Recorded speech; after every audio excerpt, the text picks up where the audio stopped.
It was a big week in political leadership here in British Columbia. Mr. David Eby is set to become the new Premier of British Columbia, and Kem Sim is officially the Mayor-elect for the city of Vancouver. Now, both these politicians ran with improving the state of housing as a major part of their political platforms. So let's dive into what you can expect to come from all of this. Hey guys, welcome back to the channel. Ryan Dash here, Dan Wertel. We run a real estate team out of Vancouver, and we make educational videos for our podcast and online community to make sense of this crazy real estate market that we live in. Please, if you wouldn't mind, give us a big thumbs up, hit that subscribe button, as that really helps our algorithm and other awesome people like you watch the content that we produce each week. Also, guys, if you have a question about your own real estate, please reach out, text, or call either Dan or myself in the links below. Perfect. And so as mentioned off the top here, David Eby is now set to become the new Premier, taking over from John Horgan here in BC. Now, he released his housing platform around the end of September. And while these are simply proposals, you know, they can likely come across as political promises as well. They may not see the light of day, but this is what people in BC voted for when it comes to his housing.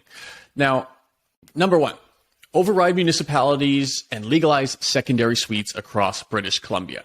There are thousands, if not tens of thousands, of secondary suites today that are considered illegal or, to soften the term, unauthorized. So they exist, and well, it doesn't really deter too many homeowners from supplying secondary housing. Obviously, if things were legal, this would open it up quite a bit. You know, as someone who is pro-housing, I think this is a good initiative and hope that it does see the light of day.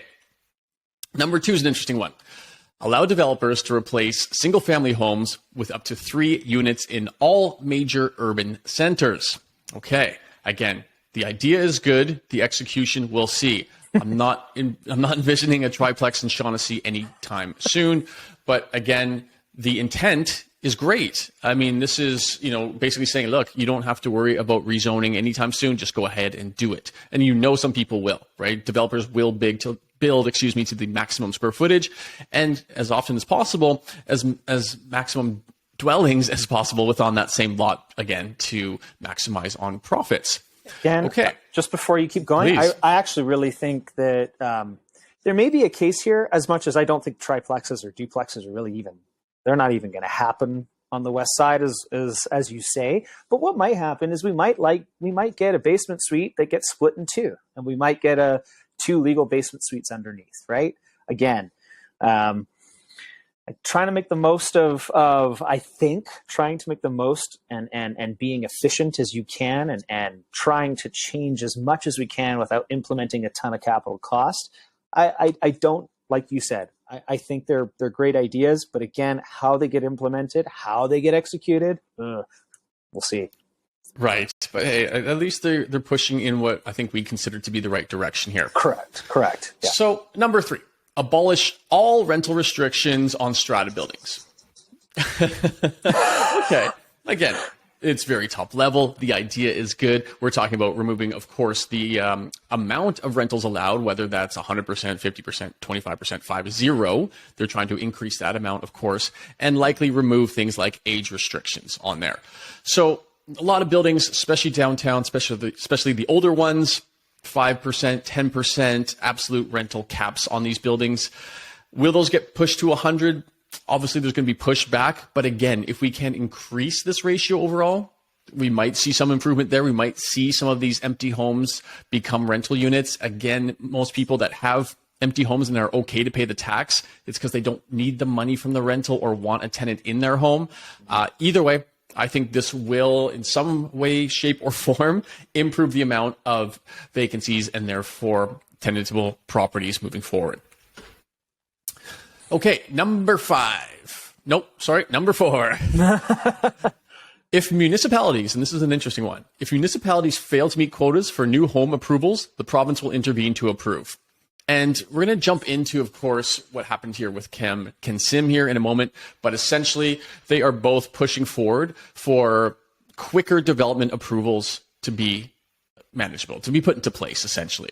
So I'll let Ryan expand on that one a little bit later here. And of course, we're for this because we know what a nightmare time frame it is now. I mean, the fact that some of these towers take up to 6 years for approval is absolutely mind-blowing. Again, Ken Sim is on top of that, or at least his campaign is. We'll see where this pans out. But again, absolutely in the right direction here. Allow people to build and to develop quicker than letting things get tied up at City Hall. You really want to talk about costs and bringing down the cost of housing. It's the carrying cost of land and the development fees and the time it takes to bring something to market. These are what adds. This is a substantial cost item. Absolutely. Number 5, tax properties flipped within 2 years. Okay. To me, this one is simply a scapegoat. We're trying to find the boogeyman here within housing. And for somebody who is looking to make a house more livable and sell it to somebody who wants to live in it, let's tax them. Okay, sure. Let's look at the amount here. So approximately, you look at the last 20 years or so of data, only 6% of all homes sold were quote unquote flipped or bought and sold within a 2-year or 24-month time frame. So obviously a very small amount there. And again, there will be people within those that weren't flippers.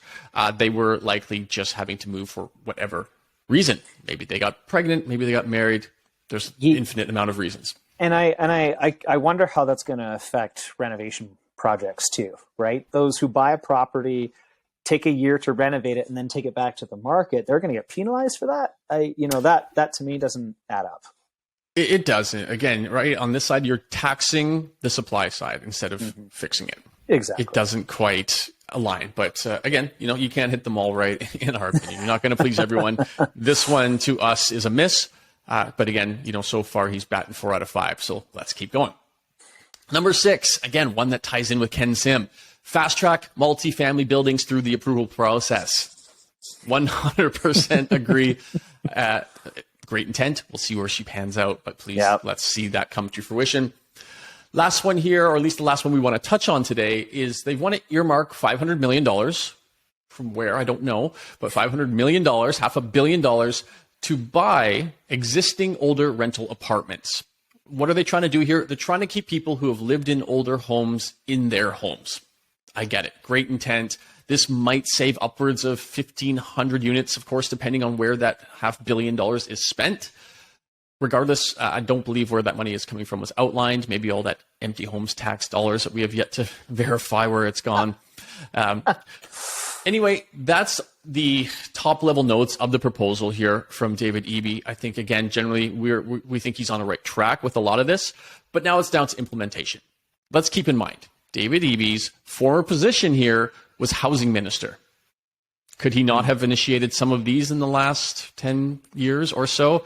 Again, sure, you're going to have more weight being premier, but again, it's not just his decision. So the intent is good, but what's that term? The road to hell was paved with good intentions. You said it. Yeah. So either way, Vancouver also has a new mayor who has campaigned heavily on housing promises, and Ryan is here to expand a bit on that. Yeah, good old Ken Sim. He missed being mayor last time by literally hundreds of votes, but this time around he won by a third, right? So I think the municipality has spoken in terms of what they think of the housing policy in the last 5 years and where we're going now. So here are a number of items that he wants to address. So first of all, he's going to work with senior levels of government to incentivize the construction of more purpose-built rentals in the city of Vancouver. Fantastic. Let's see it happen. And then we'll give you some credit. A quick one. Sorry, just to interject, because it is needed. Because we do work with developers, and we do hear high-level conversations where they had a purpose-built rental under construction. Some of these guys, and yet it became more profitable, of course, to be able to flip that and then go to end users and sell those. So they're like, well, we're just going to do that because again, they were not incentivized, or they were likely even penalized for trying to make rental homes. We've seen this happen before. So again, great idea, good intent. Let's see it happen. Yep. Eliminate the city's housing construction backlog. If this actually happens, Dan, I'll vote for this guy forever. He's now calling 3 days to approve home renovations, including Yeah, not the stories I've heard, including renovations to accommodate mobility and accessibility related challenges, 3 weeks to approve a single family home or a townhouse. Wow, that was, wow. 3 months to approve professionally designed multifamily and mid-rise projects where existing zoning is already in place. I mean, Dan, if this happens, this is an alignment with the provincial government now. Again, love to see this if it happens. Hopefully this isn't a road to hell. 1 year, down from 6 years, okay? 1 year, down from 6 years to approve a high-rise or large-scale project. We'll see. Establish a predictable community amenity contribution formula that's citywide. Refocus development fees to support the creation of greater supply. Woohoo! Not demand. Greater supply of affordable rental housing stock in the city. Pre-approve 5 standard laneway home designs to speed up laneway home construction. I actually think that's a fantastic idea. Templating these things where you can just rubber stamp, bring the inventory. Rubber stamp, bring the inventory. And honestly speaking, I think the vast majority of constructors will also love that. An ABC majority will continue to support the empty homes tax while initiating a review to better identify residents unintentionally captured by the policy, for example, those waiting for a renovation or under redevelopment permits. Again, we'll see. Honestly, this would fix a lot of problems, but it's going to come down to his ability to execute. So, again, we've had promises. I'd love to see some action. Yeah, there's obviously a resounding similarity between these two platforms. And everything about it, or the vast majority, is clearly about fast-tracking the ability to build more housing. Mm-hmm. And they won by a landslide. Well, Ken did anyway. So this obviously says that people are now opening their eyes and recognizing where the roadblocks are. And typically, they're at City Hall, essentially. So they've both campaigned on it, they've both won on it, and now they have to execute on it. I hope to see a lot of upcoming news stories with Ken and David having dinners together and being able to align and push forward here. Okay, so potential big changes here. And again, it's about moving quick. I was just thinking about this, Ryan, while you were talking. January 1st, when we're already on, 30-year low of sales for about 5 months in a row, right? It is cold out there right now in the housing. By the time January 1st hits, it's going to be ice cold. And what do they implement? The cooling off period. It just goes to show when they are so reactive and late to the game, like laughable mistakes, in my opinion, like that are going to continue to happen. These initiatives are about speed, fast track, and delivery when and where it's needed. So bravo. Okay, another big announcement this week, of course, was the inflation print that came out. It dropped only 0.1% from the previous month. We're now sitting at 6.9%.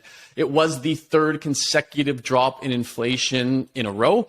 But again, it certainly did not meet or beat expectations. It is very stubborn right now. And this all but guarantees an even higher rate hike next week. Next Wednesday is the announcement. I believe that's the 26th. You can see that at 7 a.m. local time. It was previously expected to be about 50 basis points. Now people are betting to the tune of about 60% that it will be a 0.75% hike. Scotiabank even came out last week and said, hey, we think it's going to be a 100 basis point hike.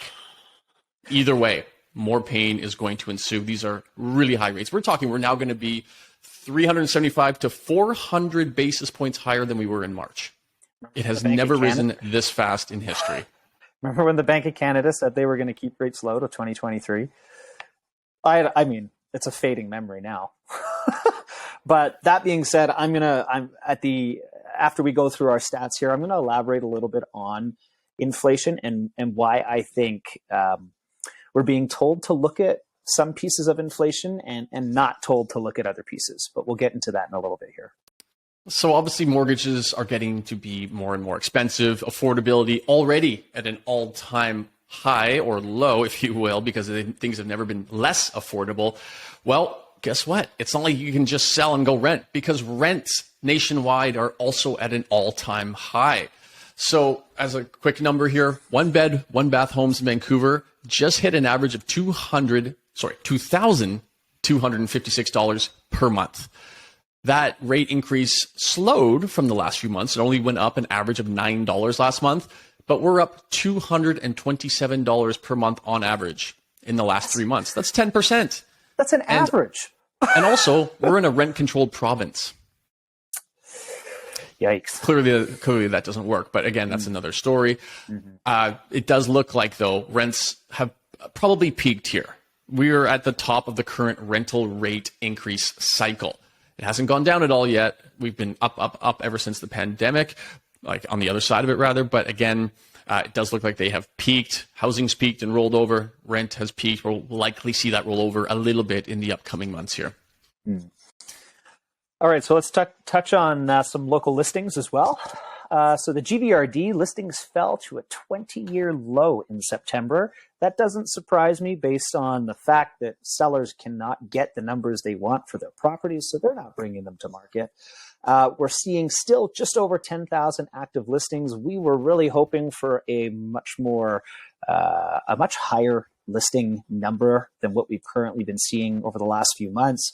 It's really slowed economic activity as well. Remember, the belief was that higher mortgage rates would cause people to panic and flood the market with inventory. That has not happened. At least it hasn't happened yet in Vancouver. We've seen it in some other parts of Canada, but not here. And Dan, I'm of the mindset, I don't think we're going to see it. I think we would have seen some of it happen by now. Absolutely. Yeah. Affordability is getting worse. The idea of a seller getting the price they wanted to 3 to 6 months ago, it's getting further and further away. Yeah. So it will only be the people who really need to sell or those who are doing a move up because this is the perfect environment for them. Those are really the majority of people that are selling. Yeah, completely agree. So the detached listings under 2 million are less than 2,000.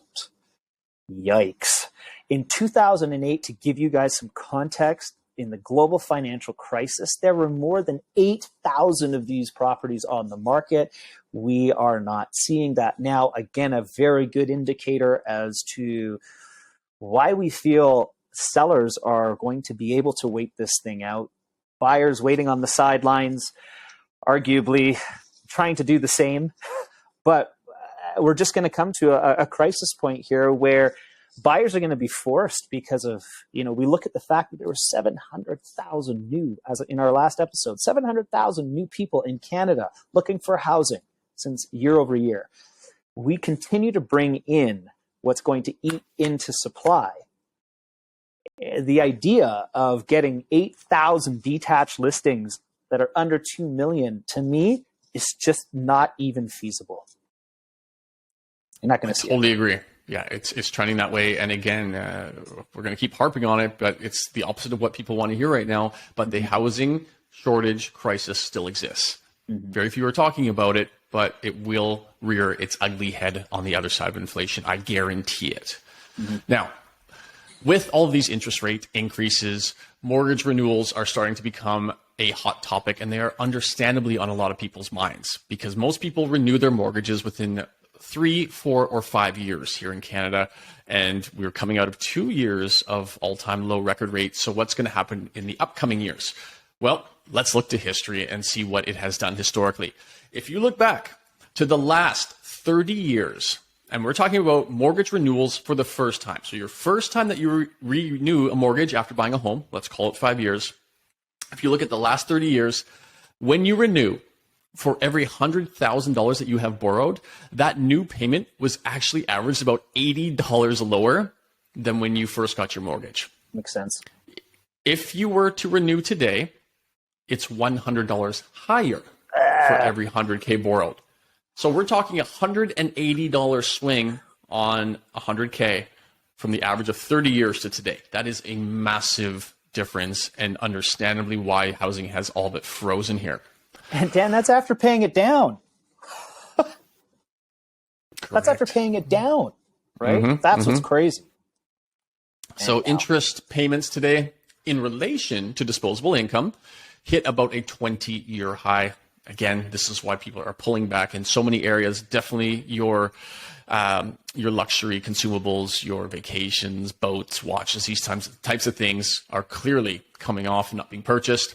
Mm-hmm. For reference, a quick look down to our friends across the border in the States. As of this morning, we're recording this Friday, October the 21st. As of this morning, the average 30-year fixed rate just hit 7.37%. Okay, that's a 22-year high. All right, so it's been since 2000 that rates were lower than that. So that's 22 years of people being able to afford homes at a rate lower than it's been for that time. Crushing demand. Crushing. It is, of course. Understand, of course it is. And so, with that demand crush, the current horizon, I mean, we're definitely going to see slow and low sales volumes easily into next spring right now. There's just nothing out there that's going to say there's going to be a reason for sales to increase outside of some white swan event that nobody knows can happen. Yeah, or outside of a bank pivot, right? I think that's probably the only thing that would really cause, or if a major pension fund fails or something to that extent, some crash in the bond market, something to that effect would require the bank to pivot, the central banks to pivot. And that's kind of what I want to bring up in the reason that we feel that this is going to be the case into 2023. And arguably, I think inflation and interest rates are going to continue to rise until the end of the year. And the reason for that is I just want to take us on a little bit of a story here to gain some perspective on the difference of kind of inflations that we've been told to look at, right? The general inflation. First of all, this story was all about transitory inflation. It was all about high energy prices because of the energy crisis in Russia and the war that's going on there, and then supply chain manufacturing out of China. But arguably those things we've found some solutions to a lot of those things now. So while that was typically the case, the Bank of Canada continued to give out a lot of money during the last couple of years. So why are we being told, or why are we continuously looking at core inflation as opposed to inflation generally speaking? So if we talk about what core inflation is the basket that typically exists in your CPI, the basket of goods that you typically look at, and then we remove energy and food. We remove the two things that we use the most in our day-to-day life to find out where inflation is in our economy. It's a bit of a head scratcher when you really start to think about this. So Canada's core inflation rate right now is 5.43% compared to 5.3% last month, and a standing rate of 3.2, 3.5 over a long-term trend. So this isn't good because, it's indicating, at least when you remove those volatile items, that inflation is stickier. It's not as transitory as we were told to believe. So while this is taking place, I'm thinking we're being told to look at the core inflation, because if we actually decided to include the price of energy, which in some places in Europe has gone up by 1,000%, we're told here our own energy costs are going to go up by 100% over the wintertime, right? So if we're looking at these things, why are they not included? Why are we not dealing with them on a day-to-day basis when we actually have to? The Bank of Canada says it's because you got to remove the volatile things so we can see what's actually happening in the economy. But the volatile things are what's driving our economy, especially this economy. This is a resource-based economy. So we look at things like the cost of energy. We actually ship it out. We produce a ton of food that we send out to the world. So why are we not including this? Because, Dan, and I'll tell you, if you actually look at what's happened to food prices, on average in the last 12 months, food has gone up by 12%. And on average, the energy services and commodities have inflated more than 20%, and specifically fuel and oil is up by over 58%. Electricity and natural gas are up over 30%. If we started putting those things back into the basket of goods, it would be a very different conversation. And so I think in my opinion, very convenient for the Bank of Canada to remove those items and say, well, actually, real inflation is this. But how could that be when we're dealing with filling up our cars all the time, turning on the heat now as the winter comes? To me, I am not convinced that the central bank has regained any kind of credibility.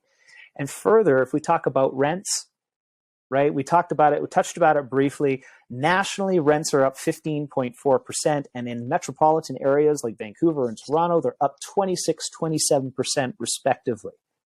Again, putting those numbers into the basket of goods would skew it completely. So I'm just at a place now where I really think it's important for people to look outside of mainstream media and, really focus on trying to understand the picture for themselves, knowing that the real inflation numbers that we're dealing with are still likely higher than what's being reported. And it's going to take a significant amount of demand crush, as we've talked about, because we have no way of increasing the supply in a fast enough fashion to deal with the problem. So unfortunately, I think interest rates are going to continue to climb until we really see these metrics over here, the ones that are taken out of what we're measuring, come down. That's just my piece, Dan. Appreciate it. It's a great one. And yeah, that's why we do this podcast also, is just to be able to provide a bit more of a boots on the ground feel as well, because you're going to get information from all sides. We're one alternative of many that are out there, and we definitely appreciate everyone who listens. By the way, we are doing a special edition next Wednesday morning because on October the 26th, we do have the next rate hike announcement. We are going to bring you an update from our mortgage specialist on that one next week. Should be out by about 8:30 a.m. on Wednesday. If you want to be notified of that, please just hit that bell thingy thing on YouTube, because I guess it tells you, when it's out. Obviously, it's timely, but again, we appreciate you guys so much. Give us a call. Let's talk real estate. Have a great week.